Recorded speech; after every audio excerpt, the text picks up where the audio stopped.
What's up, kinfolk? It's RJ Young. I am not on a step mill. If this is your first time or your second time or your 87th time watching Adapt and Respond and you haven't subscribed, consider doing that. We are fast approaching 140,000 subscribers to the community, and I would love for you to join us here. And a great way to get started is by participating in the discussion and the comments by answering the question below.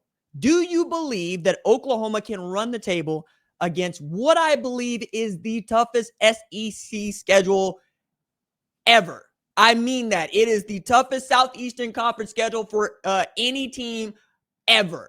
Because when you take a look at what Oklahoma's up against, I don't think that we've seen this before. At least if we have seen it, we haven't seen it often enough.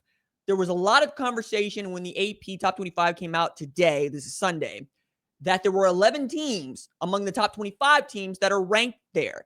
I would add that to this, Florida would have been there had they not lost to South Florida. So it could have been 12 of the 16 teams in the SEC ranked in the top 25. That is just how much the 60 voters that get to vote in the AP Top 25 believe the SEC is a juggernaut.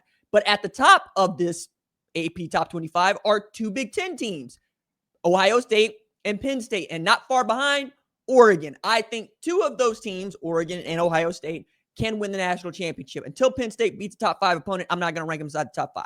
I don't care what you think Penn State is capable of. They have not shown me they can beat a top 5 ranked opponent. They are 1-15 against James Franklin. September 27th, get to play Oregon. If they can beat Oregon, talk to me. But I don't see them beating Oregon. As a matter of fact, I'm willing to go ahead and pick Oregon right now against that Penn State team. That is how little I believe in Penn State, how much I believe in Oregon. I have Oregon as the number 2 team in the country behind Ohio State. But as Oklahoma has gone from number 18 in the AP Top 25 to number 13 and ranked in the coaches poll after starting the season unranked with a huge win against what was the number 15 team in the country, Michigan. This means that Oklahoma is going to play 10 opponents that are ranked by week 3. The only opponents they will not have played that are not ranked: Illinois State, FCS team, Redbirds, and Temple this week, right? They're going to play them at 11 a.m. on Saturday.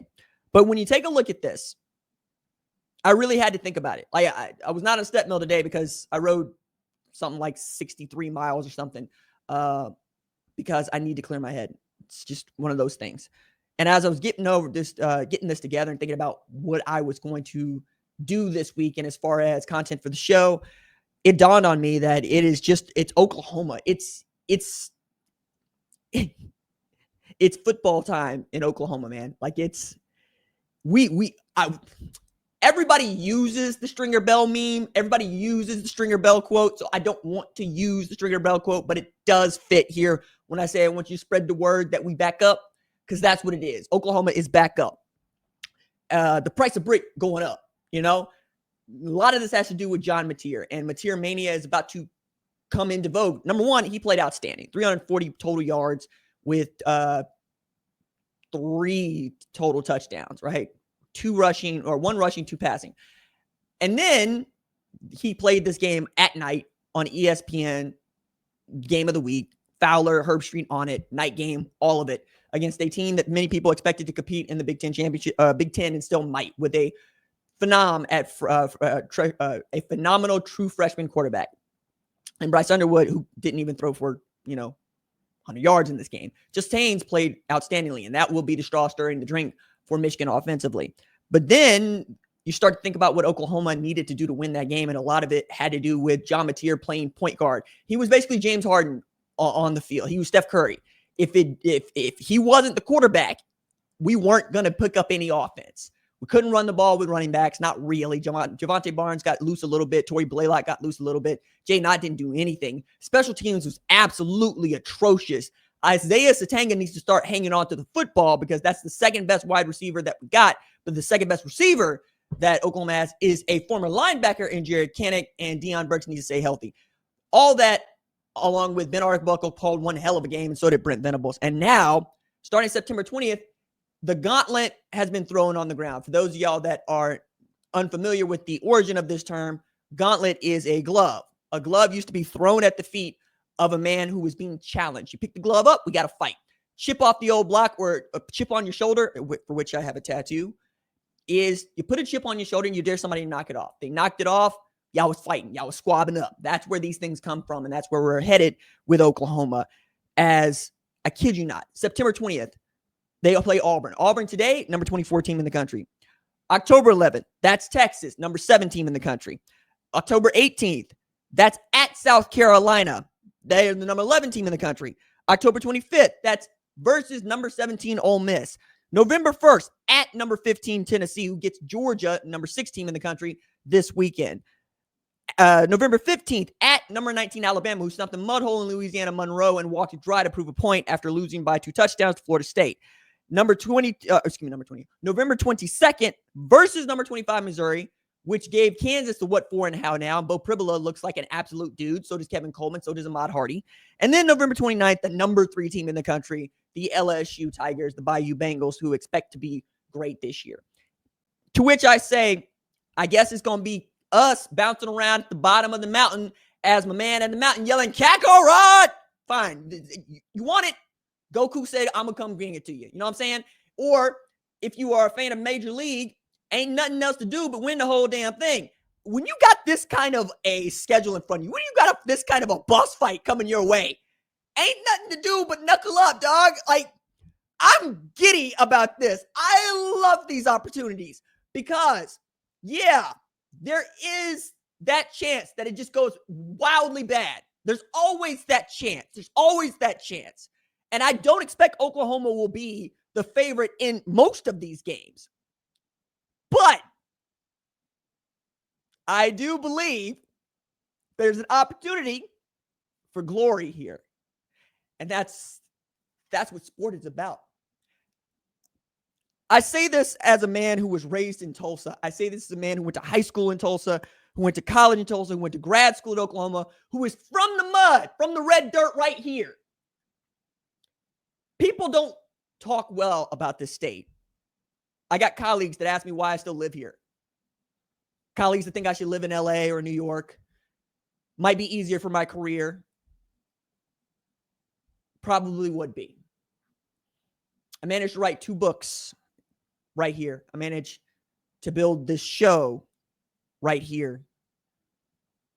And I have made my passion my business. I've done what many people claim they want to do. Do what you love for money, and you don't work a day in your life. And I learned how to do all that with grit and tenacity and want to and hustle. There's a limit to your talent. There just is. I come up in a place where humility is a part of the game. Every time the nail that sticks out gets hammered. That's how it works. I played baseball. I wrestled. Captain of a wrestling team. Played football. We were taught to embrace moments like this one, where you see a schedule like this, where you see a gauntlet run like this one, and there is but one thing to do. There is to look at yourself and look at your brothers, look at your sisters, look at your family and say, hey, they might be the stronger. Fair enough. They're going to be bigger. Might be faster. That is survival of the fittest, right? That's how that works. But we're in competition. We're in a fight. And I love being in a fight, because if it's about guts, if it's about heart, it's about suffering, I can win. Hell, I will win. I learned that from this state. I learned that from that team. It's one of the reasons I love Brent Venables. He's unafraid of suffering. He's unafraid of pain. If that's what it takes to go be great, that's what you're going to do. The theory of competition says just because they're the stronger doesn't mean they can't get their asses kicked. Odds been stacked against us all our lives, man. All our lives. Fair enough. But don't be surprised if this team with my name across his chest that says Oklahoma decides to say, flip the script. We don't say uncle this year. We came to win. this year. We got some pride about us. We got some heart about us. We got an entire family that wears us. People talk about the bombing here. They talk about tornadoes. Talk about the massacre. It's time to remember to talk about this team. Ranked. Everybody's ranked.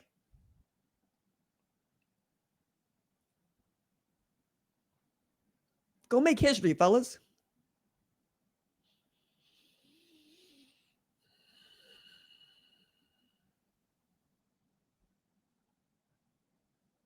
Go be glorious.